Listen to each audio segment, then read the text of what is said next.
इस कार्यक्रमका प्रायोजक धर्मराज लामा, dragon bakery, Prayag पोखरी, ललितपुर। Phone number 0155509680 0155509680।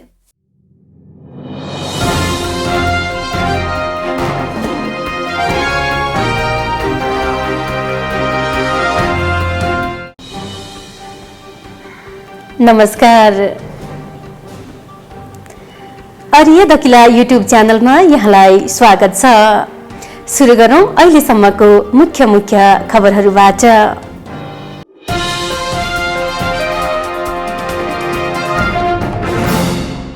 नेपालको 7औं संघनायक डाक्टर ज्ञानपूर्णिक महास्थवीरको राष्ट्रिय सम्मान सहित अन्त्येष्टि। श्रद्धेय सत्यशील गुरुमाको 91औं जन्मोत्सव कार्यक्रम सम्पन्न। नेपाल बौद्ध परेती शिक्षाको 57औं दीक्षान्त समारोह समापन। विभिन्न परेती केन्द्रहरूबाट परेती पुरस्कार वितरण।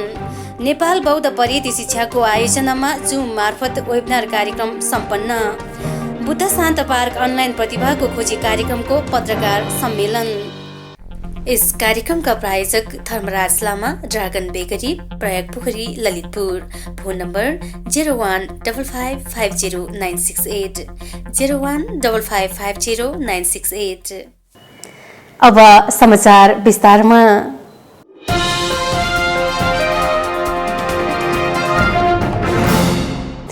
नेपालको 7औं संघनायक डाक्टर ज्ञानपूर्णिक महास्थवीरको राष्ट्रिय सम्मान सहित अन्त्येष्टि।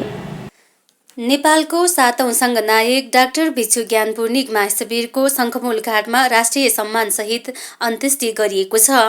संघनायक भिक्षु ज्ञानपूर्णिक महास्थवीरको असार 19 गते शुक्रबार ललितपुरको थापाखेल स्थित सुमेरु अस्पतालमा 81 वर्षको उमेरमा निधन भएको थियो। नेपाली सेनाले भिक्षुप्रति सलामी अर्पण गरिनुको साथै पार्थिव शरीरमा राष्ट्रिय झण्डा ओडाएको थियो।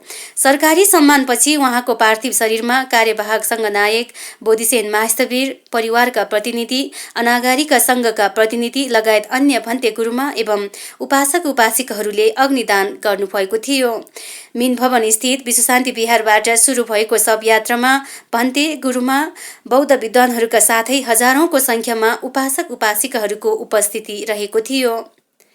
यसअघिको दिनमा अग्रज भिक्षुहरू, अनागारिकाहरू, लामा भिक्षुहरू एवं वज्राचार्य गुर्जुहरूले आफ्नो रीतिअनुसार उहाँ संघनायक भन्तेको निर्वाण कामना सहित पाठ गर्नुभएको थियो। उहाँको निधनप्रति राष्ट्रपति विद्यादेवी भण्डारी, प्रधानमन्त्री केपी शर्मा ओली लगायत अन्य शीर्ष नेताहरूले समवेदना सन्देश पठाउनु भएको जानकारी भिक्षु निग्रोधले दिनुभएको छ। प्रधानमन्त्रीको समवेदना सन्देशमा भनिएको छ, बुद्ध दर्शनका क्षेत्रमा संघनायक महास्थवीरले देखाउनु भएको बाटो अनुकरणीय छ। श्रीलङ्काका प्रधानमन्त्री महेन्द्र राजपक्षले समवेदना सन्देश पठाउँदै भिक्षुको निधनप्रति गहिरो दुःख व्यक्त गरेका छन्।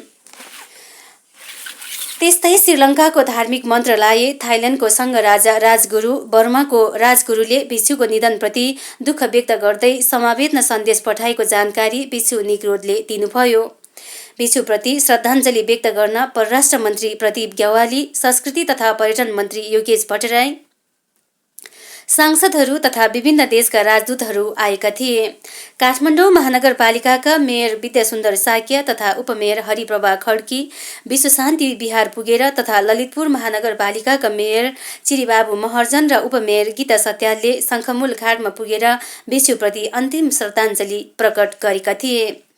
संघनायकप्रति सम्मान व्यक्त गर्न जापानले विश्व बौद्ध सम्मेलन स्थल अबे सहर स्थित बोधि गार्डनमा भिक्षु ज्ञानपूर्णिकको अस्थि राखेर चैत्य निर्माण गर्ने घोषणा गरेको जानकारी भिक्षु निग्रोधले दिनुभयो।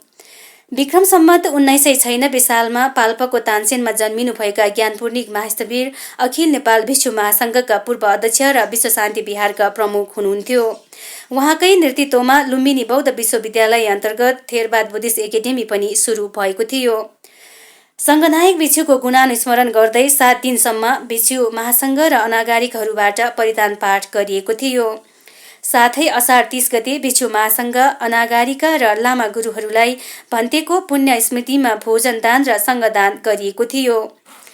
कोरोना महामारीको कारणले हाल कुनै त्यस्तो कार्यक्रमहरू नभए पनि प्रत्येक बिहारहरूमा पालै पालो महिनाको एकपटक भन्तेको पुण्यतिथिमा भोजन सङ्गदान गरिने कुराको जानकारी भिक्षु निग्रोधले दिनुभयो। साथै भन्तेको 1 वर्षको पुण्यतिथिमा स्मृति ग्रन्थ निकालिने र शैक्षिक छात्रवृत्तिको लागि स्मृति प्रतिष्ठान बनाउने योजना रहेको कुरामा उहाँले जोड दिनुभयो।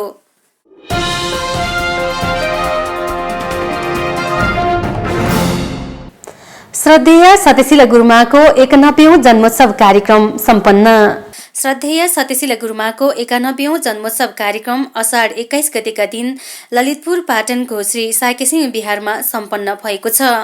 श्री साकेसिंह बिहार संरक्षण तथा विकास समितिका अध्यक्ष श्रद्धेय चन्द्रगुप्त भन्तेको सभापतित्व र माननीय श्री कृष्णलाल महर्जनज्यूको प्रमुख आतिथ्यमा भएको उक्त कार्यक्रममा श्रद्धेय सत्यशील गुरुमाले दीप प्रज्वलन गरी कार्यक्रमको सुरुवात गरिएको थियो। साथै सोही दिनमा श्री साकेसिंह बिहारको कौसीमा निर्माण भइरहेको ट्रस्ट निर्माणको उद्घाटन ललितपुर क्षेत्र नम्बर 2 का निर्वाचित सांसद माननीय कृष्णलाल महर्जनले उद्घाटन गर्नुभएको थियो।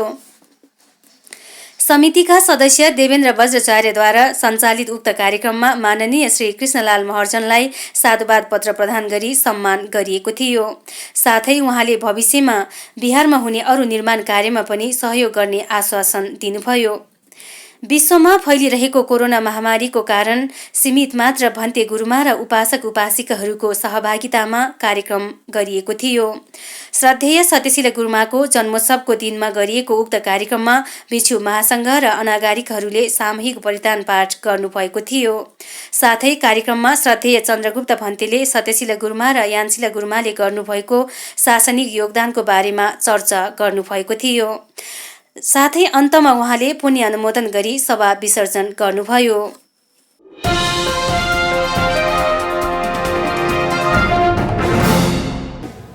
नेपाल बौद्ध पर्यटन शिक्षाको 57औं दीक्षान्त समारोह कार्यक्रम समापन। अखिल नेपाल विश्व महासङ्घद्वारा सञ्चालित नेपाल बौद्ध पर्यटन शिक्षाको 57औं दीक्षान्त समारोह काठमाडौँको मिन भवन स्थित विश्वशान्ति बिहारमा असाढ 27 गते शनिबारका दिन सम्पन्न भएको छ। कोरोना महामारीलाई मध्यनजर गर्दै सामाजिक दूरी कायम गरी बोर्ड, कोभिड र सदम्मपालक उत्तीर्ण विद्यार्थीहरू र दाताहरू उपस्थिति रही सम्पन्न गरिएको कार्यक्रममा शील प्रधान र स्वागत मन्तव्य विश्व बोधज्ञानले गर्नुभएको थियो। प्रारम्भिक वर्ष अर्थात् कक्षा 1 देखि कोभिडसम्ममा बोर्ड हासिल गर्न सफल विद्यार्थीहरू 22 जना रहेको थियो। 2076 को नेपाल बौद्ध पर्यटन शिक्षाको कोभिडमा बोर्ड प्रथम ल्याउन सफल विद्यार्थी अनागारिका मासर हुनुहुन्छ। उहाँ हरसिद्धि स्थित रत्नकीर्ति बिहारमा बसोबास गर्नुहुन्छ। साथै हाल थेरवाद बुद्धिस्ट एकाडेमीमा स्नातकोत्तर तहमा अध्ययनरत हुनुहुन्छ। कोभिड अर्थात् कक्षा 10 मा उत्तीर्ण विद्यार्थीहरू 13 जना र सदम्मपालक कक्षा 7 मा उत्तीर्ण विद्यार्थीहरू 24 जना रहेको जानकारी नेपाल बौद्ध पर्यटन शिक्षाका केन्द्रीय परीक्षा नियन्त्रक भिक्षु बोधज्ञानले दिनुभयो। पुरस्कार वितरण कार्यमा सहयोगी दाताहरू काठमाडौँ महानगरपालिका, स्वयम्भू धर्मपाशा पूजा र पुण्य साक्य रहेको थियो। त्यस्तै मेडल दाताहरूमा ओम प्रकाश रुङ्गट, प्रज्ञानन्द स्मृति शिर्पा, बुद्धकोश स्मृति शिर्पा र सुशीला अनागारिका स्मृति चैत्य उपहार रहेको थियो। कार्यक्रममा उपस्थित सबैजनालाई धन्यवाद ज्ञापन परीक्षा तथा दीक्षान्त विशेष समितिका सहसंयोजक सुश्री अमिता दाखले गर्नुभएको थियो। कोरोना महामारीको कारणले साधारण रूपमा मात्र सम्पन्न गरिएको कार्यक्रमको अन्तमा दिवंगत सङ्घनायक ज्ञानपूर्णिक भन्तेको स्मरण गर्दै 5 मिनेट मर्नानु स्मृति भावना र पुण्य अनुमोदन गरी कार्यक्रमको समापन गरिएको थियो।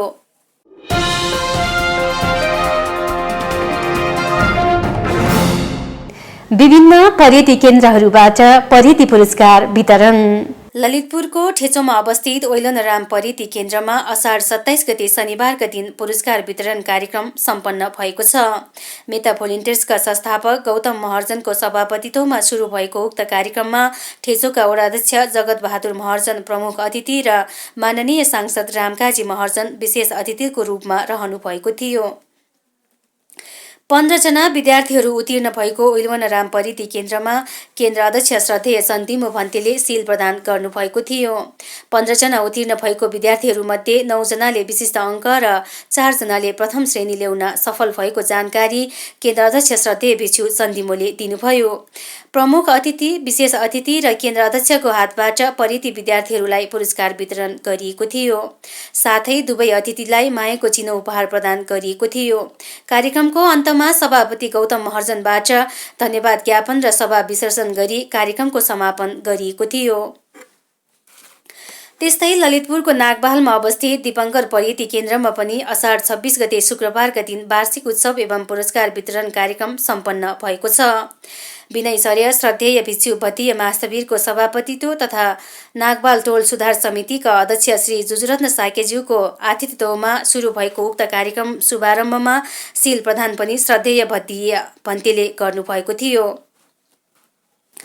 विश्वमा महामारीको रूपमा फैलिएको कोरोना भाइरस संक्रमणको कारण भव्य समारोह गर्ने स्थिति नभएकाले सीमित संख्यामा मात्र सहभागी गराई सेनिटाइजर मास्क प्रयोगका साथै सामाजिक दूरी कायम गरी छोटो कार्यक्रम सञ्चालन गरिएको जानकारी आयोजक वर्गले दिनुभयो। उक्त कार्यक्रममा शिक्षालयका केन्द्र अध्यक्ष सुश्री अमिता ढकालले दीपङ्कर परिति शिक्षालयको प्रगति प्रतिवेदनका साथै स्वागत मन्तव्य प्रस्तुत गरिएको थियो भने कोष अध्यक्ष बोधी साक्यले आर्थिक प्रतिवेदन प्रस्तुत गर्नुभयो। विक्रम सम्वत 2033 सालमा नागबालको कुटीबहालमा स्थापित यस शिक्षालयले बाल युवा तथा महिला समूह समेटेर प्रत्येक शुक्रबार दिउँसो 4 बजेदेखि 6 बजेसम्म बौद्ध परिति शिक्षा सञ्चालन गर्दै आएको छ। बुद्ध सम्वत 2563औं बौद्ध परिति शिक्षाको परीक्षामा यस शिक्षालयबाट परिति सधम्म कोविड परीक्षामा 1 जना, सधम्म पालक उपाधि परीक्षामा 1 जना र प्रवेश तहका सबै गरी जम्मा 37 जना विद्यार्थीहरू उत्तीर्ण भएका छन्।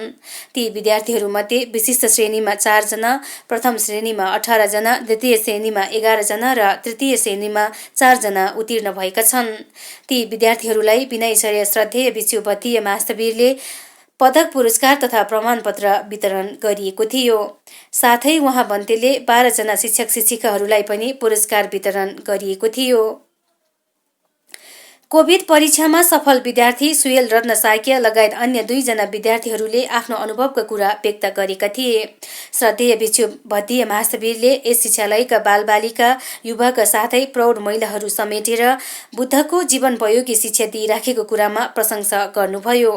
साथै बुद्ध शिक्षा जुनसुकै उमेरका विद्यार्थीलाई पनि त्यत्तिकै आवश्यक छन् भन्ने कुरामा जोड दिनुभयो। कार्यक्रमको अन्तमा शिक्षालयका उपाध्यक्ष श्री हेरगाजी साक्यबाट धन्यवाद ज्ञापन एवं सभापति श्रद्धेय भतीय महासविरबाट पुण्यानुमोदन गरी सभा विसर्जन गरिएको थियो।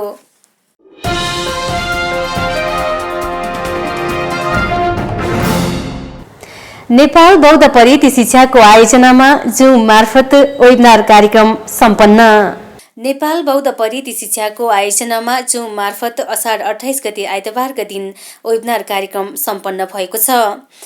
कोरोना महामारीले गर्दा विश्वमा 1 करोड भन्दा बढी मानिसहरू संक्रमित भएका छन् भने 5,65,000 भन्दा बढीले ज्यान गुमाएका छन्। संक्रमित र ज्यान गुमाउनुको साथै धेरै मानिसहरूको मनमा डर, त्रास र असुरक्षाको भावना उत्पन्न भइरहेको अवस्था छ। अहिले विश्व नै शारीरिक, मानसिक, सामाजिक साथै आर्थिक सङ्कटको चपेटामा परिरहेको अवस्थामा नेपाल बौद्ध परिति शिक्षाले अत्यन्तै समय सान्दर्भिक विषयमा webinar on Buddhist teaching relevant to pandemic situations विषयमा वेबिनार कार्यक्रम सम्पन्न गरिएको छ। कार्यक्रममा अखिल नेपाल भिक्षु महासङ्घका अध्यक्ष श्रद्धेय भिक्षु मैत्री महासविरले शील प्रदान गर्नुभएको थियो। साथै आनन्दकुटी बिहारका बिहार प्रमुख श्रद्धेय भिक्षु धर्ममूर्ति महासविरले वेबिनार कार्यक्रमको बारेमा आफ्नो मन्तव्य राख्नुभएको थियो। कार्यक्रममा अखिल नेपाल भिक्षु महासङ्घका महासचिव भिक्षु कोन्नन्या, प्रोफेसर डाक्टर भिक्षु सङ्किच, श्रद्धेय अगयानी गुरुमा र डाक्टर त्रिरत्न मानन्दरले विभिन्न विषयमा आफ्नो कार्यपत्र प्रस्तुत गर्नुभएको थियो। बुद्ध शिक्षामा शारीरिक स्वास्थ्य र मानसिक स्वास्थ्य विषयमा कार्यपत्र प्रस्तुत गर्नुभएका अगयानी गुरुमाले एक स्वस्थ व्यक्ति हुनका लागि शरीर मात्र बलियो भएर हुँदैन, मन पनि त्यत्तिकै बलियो हुनुपर्छ र मन बलियो पार्नका लागि ध्यान भावना र मैत्री भावना गर्नुपर्ने कुरामा उहाँले जोड दिनुभयो। वेबिनार कार्यक्रमको सञ्चालन सुषमा वज्राचार्यले गर्नुभएको उक्त कार्यक्रममा भिक्षु बोधिज्ञान फेसबुक पेजबाट प्रत्यक्ष प्रसारण गरिएको थियो। वेबिनार कार्यक्रममा उपस्थित सबैलाई धन्यवाद ज्ञापन नेपाल बौद्ध परिति शिक्षाका सचिव भिक्षु पेयदशीले गर्नुभएको थियो। साथै अन्तमा भिक्षु बोधिज्ञानले आफ्नो मन्तव्य राख्नुहुँदै कार्यक्रमको समापन गर्नुभयो।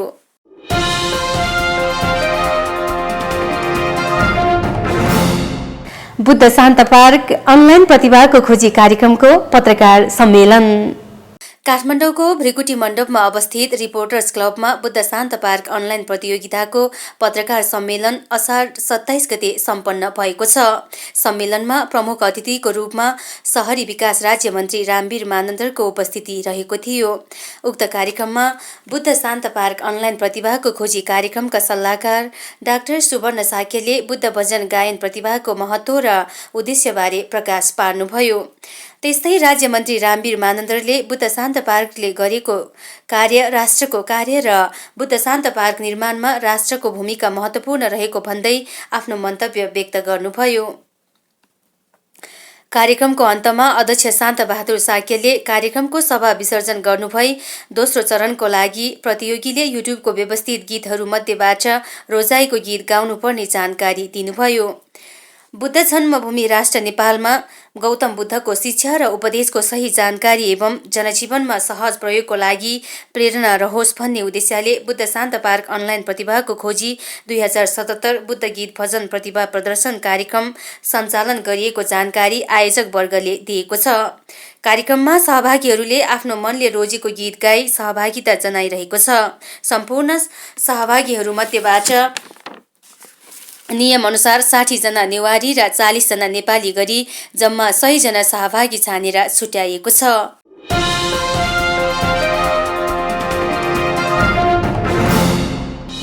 हवस् त समाचार बुलेटिन अहिलेलाई यति नै। म अरिया बिदा हुन चाहन्छु। नमस्ते।